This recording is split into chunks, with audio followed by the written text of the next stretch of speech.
The silver card glinted under the streetlight. It was cold to the touch, an invitation. But to what? The recipient's breath hitched. A tremor of fear ran down their spine. This was no ordinary summons. This was a call to something darker, something sinister. The envelope was black as midnight. The address, scrawled in elegant script, sent chills down the recipient's spine. They knew this place, a warehouse, deserted, a place whispered about in hushed tones, a place of shadows and secrets. A low, discordant melody drifted from a nearby car radio. It seemed to echo the growing unease in the recipient's heart. They tucked the invitation away. A sense of dread settled over them. This was a path they couldn't turn back from. They had a choice to make. Accept the invitation or ignore it.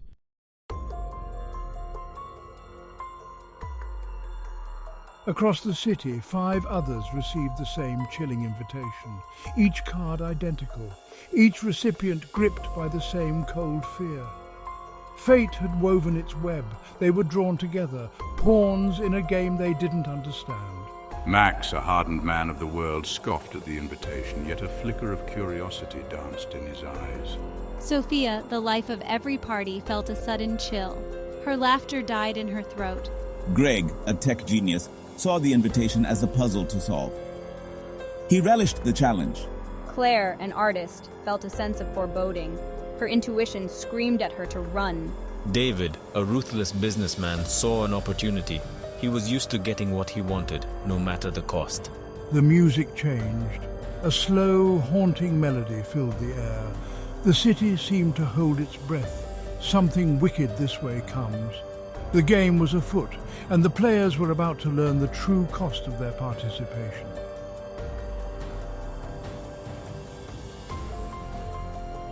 Eleanor stared at the silver card.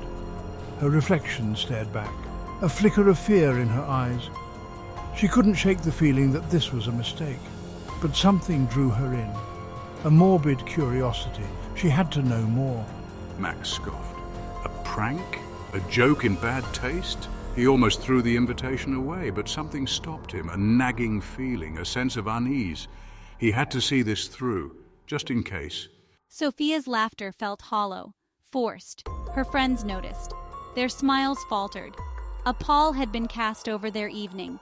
The invitation felt heavy in Sophia's hand, like a premonition of doom. She couldn't explain it, but she felt it, deep in her gut. Greg's fingers flew across the keyboard, searching for answers, for clues. The invitation was a cipher. He had to crack the code. His mind raced. Excitement warred with apprehension. He was in too deep now.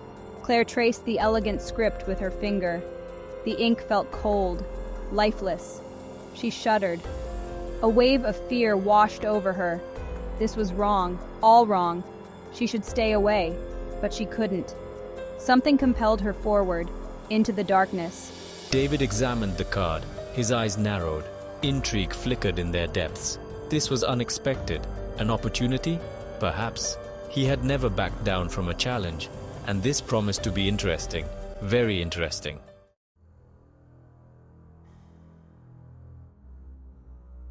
The addresses on the invitations were all the same. An abandoned warehouse district on the edge of the city, a place of shadows and decay. Each recipient made their way there, drawn by an unseen hand. Max took the subway. The carriage was empty, except for him, and the shadows that danced in the corners of his vision. The rhythmic clatter of the train on the tracks grated on his nerves. Each stop brought him closer to his destination, and closer to the unknown. Sophia hailed a cab. The driver was silent, his eyes cold and empty in the rearview mirror. The city lights blurred past the window, a kaleidoscope of colors that did nothing to dispel the growing sense of dread in Sophia's stomach. She felt like a fly caught in a spider's web. Greg rode his motorcycle. The engine roared, a defiant sound in the stillness of the night. He pushed the bike faster, trying to outrun the fear that gnawed at him. The wind whipped at his face, but it couldn't blow away the feeling that he was heading towards something terrible. Claire walked. each step echoing in the silence, her shadow stretched out before her, a dark doppelganger leading her into the abyss. The streetlights seemed to dim as she passed, as if the night itself was closing in around her. She felt a cold presence, watching her, waiting.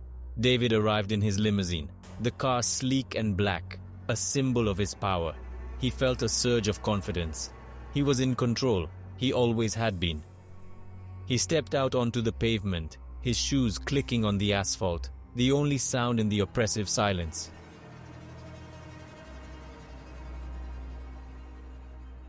The warehouse loomed before them, a dark monolith against the night sky. No lights shone from within. It stood there, a silent sentinel, guarding its secrets. A shiver ran down Elena's spine. She wasn't alone. The others were here. I feel a presence watching me. He turned, but saw nothing, just the shadows, and the feeling that he was standing on the precipice of something terrible. This place, it feels like a place of death. I can feel it. Greg parked his bike. The engine ticked as it cooled. He pulled off his helmet, the air thick with the smell of decay and fear. He looked around at the others, their faces pale in the moonlight. They were all here, trapped in this nightmare. It's even worse than I imagined. This building pulses with a dark energy, a place of pain and suffering. Tonight will be interesting. These others, they're just pawns in my game.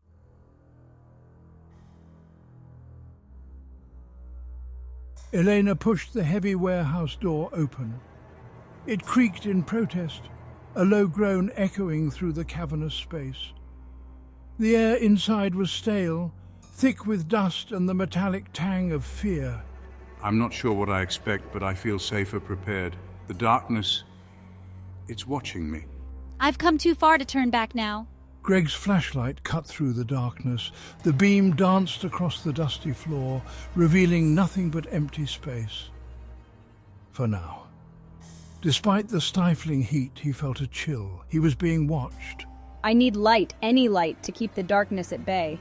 The dark is where I thrive, where I can operate unseen. Tonight, I am the hunter.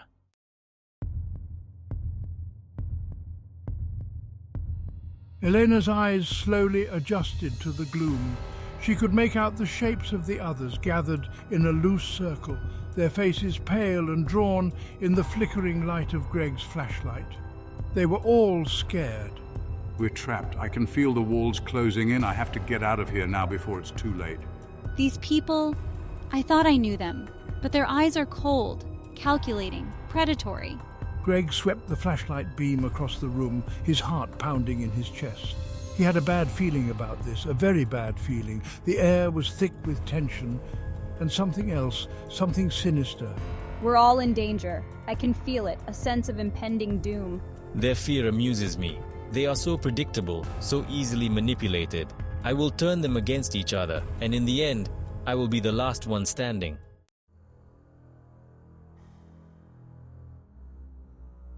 A blood-curdling scream pierced the silence. Eleanor whirled around, her heart racing, but she saw nothing. The scream had come from somewhere deep within the warehouse, echoing through the empty corridors. I've got to get a grip. This is no time to lose my nerve. Max pulled out his phone. The battery icon blinked ominously.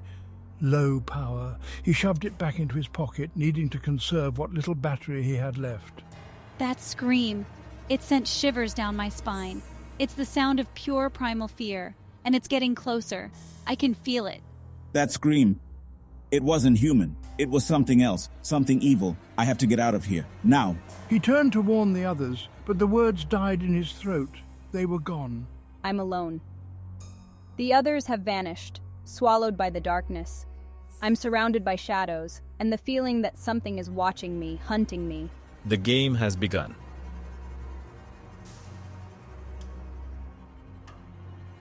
A figure materialized from the shadows, slowly, deliberately, as if stepping out of a nightmare and into reality.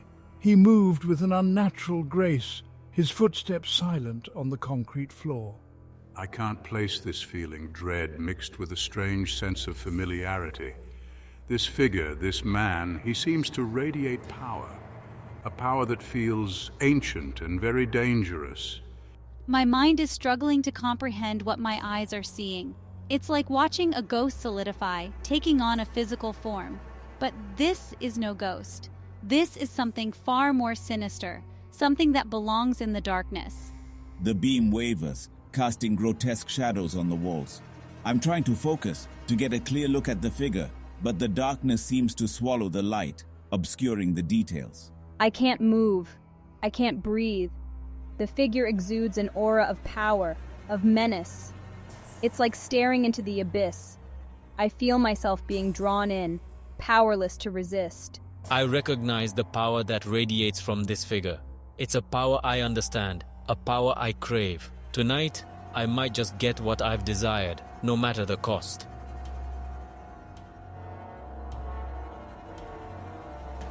The figure stepped into the circle of light. His face was hidden in the shadows, but his eyes burned with a cold, malevolent fire. I've never seen anything like it. It's like looking into the eyes of a demon. A primal fear grips my heart. This is no ordinary man. I've seen evil before, looked it in the eye. But this is different. This is something ancient, something that has haunted humanity since the dawn of time. I never believed in monsters before, but now I'm not so sure. The figure before me is the embodiment of all my childhood nightmares. I want to run, to hide, to pretend this isn't happening.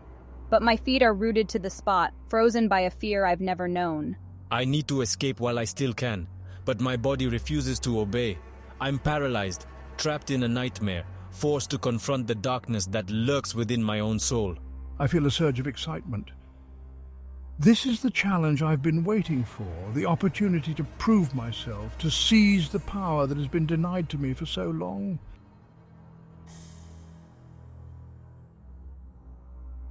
"Welcome," the figure rasped. His voice was like dry leaves scraping across pavement. Each word sent chills down Elena's spine. This was no dream, this was a nightmare, and she was trapped inside. Max's hand tightened into a fist. He had to stay calm, assess the situation, find a way out. But the figure's eyes held him captive, penetrating his defenses, stripping away his bravado, leaving him exposed and vulnerable. Sophia's breath came in short, shallow gasps. She wanted to scream, to run, to do anything but stand here, facing this monster. But she couldn't. She was frozen in place. A rabbit caught in the headlights of a speeding car. Greg's mind raced, trying to make sense of the situation, to find a logical explanation. But there was none. This was madness, pure and simple. He had stumbled into a horror movie, and he had a feeling he wasn't going to like the ending. Claire closed her eyes, trying to block out the sight of the figure, but she could still feel his gaze burning into her, stripping her bare. She had never felt so exposed, so vulnerable, so utterly powerless. David's smile widened. This was it. The moment he had been waiting for. The chance to prove his worth, to claim his destiny. "What are the rules of this little game?" he asked, his voice steady and sure, unafraid.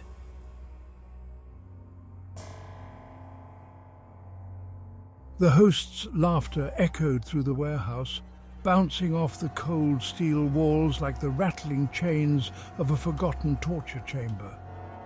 It was a hollow, mirthless sound that sent chills down their spines, a symphony of madness that heralded the beginning of their descent. Elena's heart hammered against her ribs, a frantic drumbeat against the suffocating silence of the warehouse. Her breath hitched in her throat, each inhale a shallow gasp that did little to fill her lungs with the air that felt thick and heavy with dread. Max felt a cold sweat prickling his skin. His gut churned with a primal fear that tightened his muscles and sharpened his senses. This was no game, not anymore. This was a fight for survival, and the odds were stacked against them.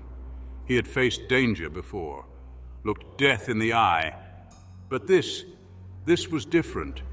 This was something else entirely. Sophia's carefully constructed facade of composure crumbled, revealing the raw terror that lurked beneath. Her eyes darted around the room, searching for an escape, an exit. a way out of the nightmare that was unfolding before her very eyes. But there was none. They were trapped, caged animals awaiting their fate. Greg's mind, usually a whirlwind of logic and reason, struggled to process the situation. The rules of the game were simple, brutal, and utterly insane. Kill or be killed. There was no other option, no way out. His gaze darted to the others. Their faces pale and drawn in the flickering candlelight, they were all going to die here. Claire's breath hitched in her throat, a strangled sob escaping her lips. The air hung heavy with the metallic scent of blood and the bitter tang of fear. This was madness, a descent into the darkest recesses of the human soul. She closed her eyes for a fleeting moment, a silent plea for mercy escaping her lips. But there would be no mercy, not here. David's eyes glinted with a chilling excitement. A predatory hunger awakened within him. The rules were irrelevant. The game was a mere formality. He had come here with a purpose, and he would see it through, no matter the cost.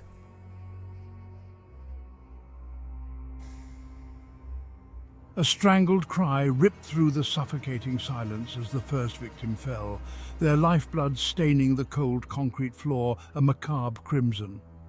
Eleanor flinched, her stomach churning at the sight. The warehouse, once a silent tomb, now pulsed with a terrifying energy, the air thick with the metallic scent of blood and the raw stench of fear. The game had begun. Max reacted instinctively, his years of street smarts kicking in as he lunged for cover, adrenaline coursing through his veins. Survival was the only thing that mattered now. Morality, conscience, all of it faded away in the face of such primal terror. He had to live, no matter the cost. Sophia, her eyes wide with horror, scrambled back from the spreading pool of blood, her mind rebelling against the gruesome reality unfolding before her. This couldn't be happening. It was all a terrible dream, a nightmare from which she couldn't wake. Greg's blood ran cold as he watched the scene unfold, his mind desperately trying to make sense of the carnage. This wasn't a game, it was a slaughter, a bloodbath orchestrated by a madman, and they were the unwilling participants. He had to find a way out, for all of them. Claire, her face ashen, stumbled back, her hand flying to her mouth to stifle a scream that threatened to erupt from her throat. The world spun around her, a dizzying kaleidoscope of shadows and blood. This was wrong, all wrong, but there was nothing she could do to stop it. David, a chillingly detached observer, watched the chaos unfold with a cold, calculating gaze. The weak would be weeded out, only the strong would survive. And he was a survivor. He would emerge from this bloodbath victorious.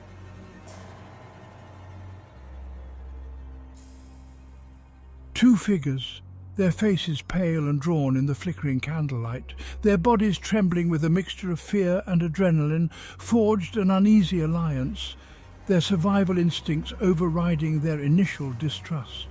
Sophia, her initial terror giving way to a steely resolve, her voice a low whisper in the darkness, clung to the hope that they could find a way out of this nightmare, that there was still a glimmer of light in the overwhelming darkness. Greg, his mind racing, his fingers flying across the screen of his phone, the battery icon blinking ominously low, searched for a signal, a connection to the outside world, a lifeline in the suffocating darkness. But their hopes were dashed as quickly as they had formed, their fragile alliance shattered by a cruel twist of fate, a deadly trap sprung from the shadows, claiming another victim. The warehouse floor, now slick with blood, seemed to mock their futile attempts at survival.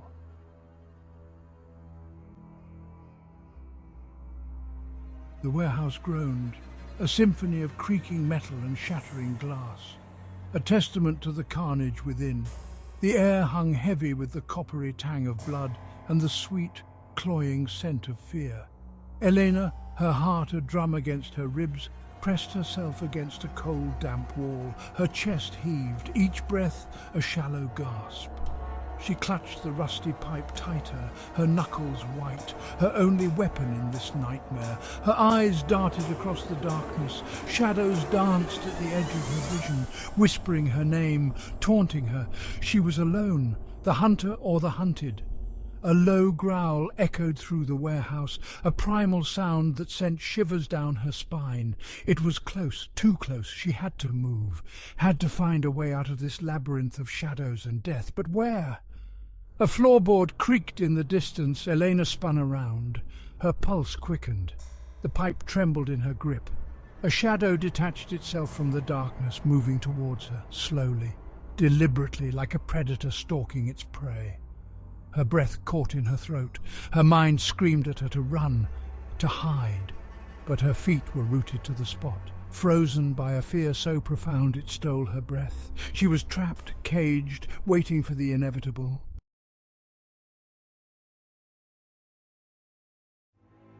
A sliver of light pierced the darkness, a promise of dawn. But there would be no solace in the coming day. Only the cold, hard reality of survival. The warehouse, once a sanctuary of shadows, was now a tomb, its silence broken only by the drip, drip, drip of blood. Elena emerged from the darkness, her clothes torn, her body bruised. But she was alive, the last one standing, the sole survivor of the night's macabre game. The weight of her victory hung heavy on her shoulders.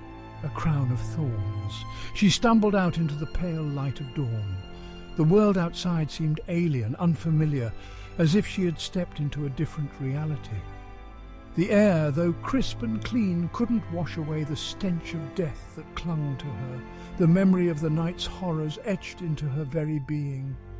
The warehouse loomed behind her, a silent sentinel guarding its gruesome secrets. She didn't look back, couldn't bear to. The past was a dark and dangerous place, one she had no desire to revisit. Elena walked away from the warehouse, away from the carnage, away from the nightmare, each step a victory, a testament to her will to survive. But the scars, both physical and emotional, would remain.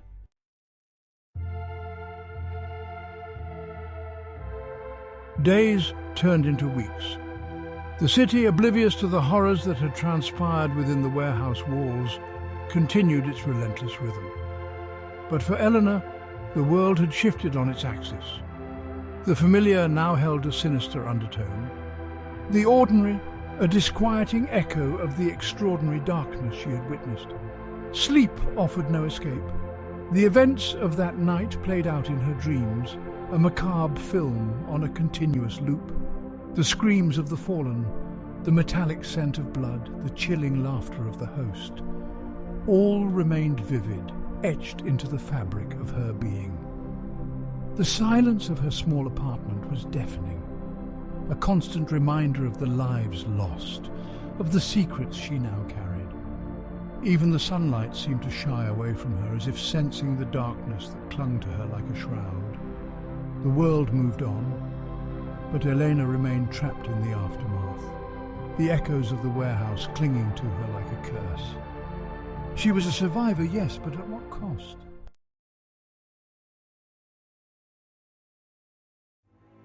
One ordinary afternoon, a nondescript envelope arrived. Inside, a single crisp check, $5 million. No sender's name, no explanation, just an obscene amount of money that reeked of blood and silence. The weight of the check felt suffocating. A bribe, hush money, a down payment on her silence.